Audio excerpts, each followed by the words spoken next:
கோபிச்சுக்கிட்டியா? பார்க்க கோபி சார் இருக்காரு. எப்படி வருவார் Gopi sir? I enjoy doing the work for this event.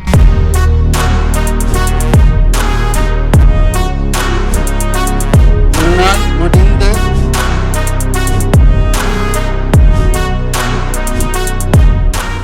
அதாவது இந்த நிகழ்வு வந்து கையேந்தும் குழந்தைகளை வந்து கைகளில் ஏந்துவோம் அப்படின்றதான்.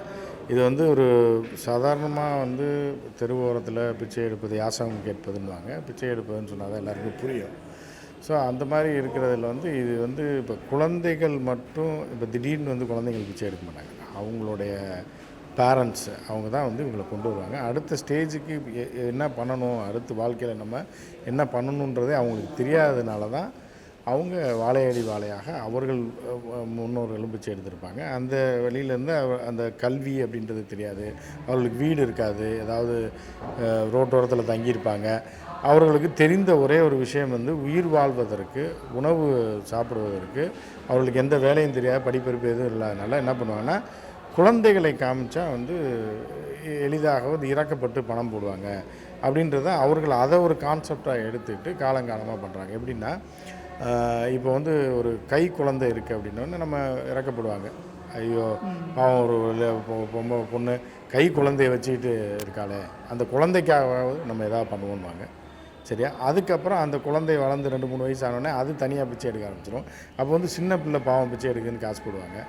அது ஒரு 7-8 வயசு வரைக்கும் அதை வச்சு பிச்சை எடுப்பாங்க. ஸோ அதுக்கப்புறம் இப்படி தான் போயிட்டுருக்கு. அப்புறம் அந்த குழந்தைய வந்து அந்த சர்க்கிள்குள்ளேயே யாருக்காக கல்யாணம் பண்ணி கொடுத்துருவாங்க ஒரு 15 வயசு 14 வயசு. அப்புறம் வந்து அதுக்கு ஒரு குழந்தை பிறகு அந்த கை குழந்தைய வச்சுட்டு அவங்க பிச்சை எடுப்பாங்க. இப்படி தான் வளையடி இந்த செயினை வந்து பிரேக் பண்ணால் மட்டும்தான் இந்த வந்து பிச்சை எடுக்கிறோட தொடரை கட் பண்ண முடியும். சைல்டு பேக்கிங் அவங்களுக்கு வந்து நம்ம வந்து ஒரு தானமாகவோ எதுவோ கொடுக்காம அவங்களுக்கு வந்து ஒரு வாழ்வாதாரத்துக்காக நம்ம அமைச்சு கொடுக்கணும். ஒவ்வொரு இண்டிவிஜுவலும் பண்ணணும். இது ஒரு அமைப்பு தான் பண்ணணும்னு இல்லை, ஒவ்வொரு மனிதரும் அவங்க வந்து ஒரு எடுத்து பண்ணாங்கன்னாக்க இது டெஃபினட்டாக ஒரு நெக்ஸ்ட் 5 இயர்ஸ் 10 இயர்ஸில் ஒரு நல்ல ரிசல்ட் கொடுக்கும். இந்த கைக்கு ஒரு ஸ்டோரி இருக்கு. இந்த வேலை சொல்லிச்சா நான் தான் நம்ம பெரியவன், எதை பிடிச்சாலும் நான் தான் பிடிக்கணும், இதை பிடிக்கல இந்த கதை நான் சொல்லுவேன், அடிக்கடி சொல்லுவேன்.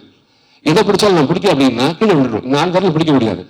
உடனே இந்த வேலை சொல்லிச்சா நான் தான் நம்ம பெரியவன், நீ எதை பிடிச்சாலும் கை காட்டணும், ஆள் காட்டி வரல, இதை போய் இல்லை எடு அப்படின்னு சொல்றதுக்கு நான் தான் சொல்ல முடியும், நான் தான் ரொம்ப பெரியவன் சொல்லிச்சேன். இந்த விரல் சொல்லிச்சான் நான் தான் ரொம்ப வசந்தனை, தனியாக காட்ட முடியாது, காட்டினா தப்பா போயிடும். பாத்தியா என்ன பற்றி எப்படி கெட்டு போயிருக்கீங்க நீங்க எல்லாருமே. இந்த விரல் ரொம்ப வசனமான விரல், நான் தான் ரொம்ப வளர்ந்தேன் அப்படின்ச்சான். இந்த விரல் சொல்லிச்சான் நீ எவ்வளவு வசந்தமா இருந்தாலும் என்ன பிரயோஜனம், நீ எவ்வளவு கோடி ரூபாய் மோதிரம் போட எந்த விரல் போடுவோம், இந்த விரல் தான் போடுவோம். ஏன்னா இது மோதிரம் போடுறதுக்கான ஒரு விரல் வச்சிருக்கான் ஆண்டவன். இந்த விரல் ஒரே அளவு பயங்கர அழுவுது சாமி கிட்ட, சாமி என்னையும் படைச்ச, என்னால வந்து இதை பிடிக்கிற அவசியம் இல்லை, நான் ஆள் காட்டி விரலாவும் இல்லை, பெரிய விரலாவும் இல்லை, எனக்கு மோதிரத்தையும் போட மாட்டானுங்க, உபயோகம் இல்லாத ஒரு விரலை எதுக்கு எனக்கு கூட வச்சிருக்கேன் அப்படின்னா. அப்ப சாமி சொன்னாரா கையெழுத்து கும்பிட்டு போற அணிதான் முதல்ல தெரியவேனாராம். அப்ப இங்க எல்லாமே ரொம்ப அழகான பிரயோஜனமான விஷயம் தான் வாழ்க்கையில. அதனால பிச்சை என்பதை தாண்டி ஐயா சொன்னாங்க, அது ரொம்ப அழகான வாசகம், ரொம்ப அழகான தமிழ் ரொம்ப அழகா சொன்னாங்க அந்த வார்த்தையை. யாசகம் அழகான வார்த்தை. அது எல்லாமே யாசகம் எடுப்போம். அந்த யாசகம் என்பது அது எதுக்காக எடுக்கணும் பொறுத்தா இருக்கு. தேவைக்கா தேவையற்றதுக்கா அப்படின்றது. தேவைக்கு மிஞ்சி எது வந்தாலும் அதை நம்ம காப்பாற்றிட்டே இருக்கணும். 10 ரூபாய் வசூல் பிரச்சனையே இருக்காது. 10 கோடி பாக்கெட் வச்சிருக்கேன், அடிக்கடி தொட்டு பார்த்துப்பேன், பணம் இருக்கா பணம் இருக்கா. ஆனா 10 ரூபாய்க்கு நான் பெருசா வருத்தப்பட மாட்டேன். ஏன்னா அளவு கடந்து எது சேர்த்தாலும் பஞ்சாயத்து தான். அதனால உங்களுடைய அளவு கடந்த அன்பு மட்டும் இந்த குழந்தைங்களுக்கு கொடுக்க ஆரம்பிங்க, பேச ஆரம்பிங்க. அந்த குழந்தைங்களுக்கு பேனா வாங்கி கொடுங்க, நோட்டு வாங்கி கொடுங்க, சந்தோஷத்தை கொடுங்க. ஒரு நாள் வீட்டுக்கு கொண்டு சோத்தை போடுங்க. முதல்ல யோசிக்கிறீங்க தானே, அவனை கூப்பிட்டு எப்பரா சோறு போடுறது யோசிப்போம். ஒரு நாள் அந்த குழந்தைகளை ட்ரெஸ் வாங்கி கொடுத்து அழகுபடுத்தி வாடா வீட்டுக்கு வாடா, என் வீட்டில் சாப்பிட்டு போடா, தீபாவளி வீட்டில் கொண்டாடுறா அப்படின்னு கொண்டு பாருங்க. அந்த குழந்தை யோசிக்க ஆரம்பிச்சிடும், நான் எப்படி நான் வரது வீட்டுக்கு அப்படின்னு. குளிச்சுட்டு வாடா அப்படின்னு வச்சுக்க. என் பிள்ளை கூட பட்டாசு அடிக்க சொல்ல அந்த குழந்தை என் பிள்ளையா மாறிச்சிருப்போம். நான் பிரிச்சு பார்க்க ஆரம்பிக்கல, என் பிள்ளை அது. அப்ப ரோட்ல இருக்க குழந்தைங்க என் தம்பி, என் மச்சானோட பையன், அண்ணனோட பையன் அப்படி நினைச்சிங்கன்னா அந்த யாசம் கொடுக்க மாட்டோம். அந்த குழந்தைகளை பேச ஆரம்பிச்சிடும், நிறைய நல்ல விஷயங்கள் பண்ண ஆரம்பிச்சிடும். அதுக்கான துவக்கமா இது அமையும் கண்டிப்பா. அனைவருக்கும் பெரிய வாழ்த்துக்கள். வாழ்க பல்லாண்டு, வாழ்க வளமுடன்.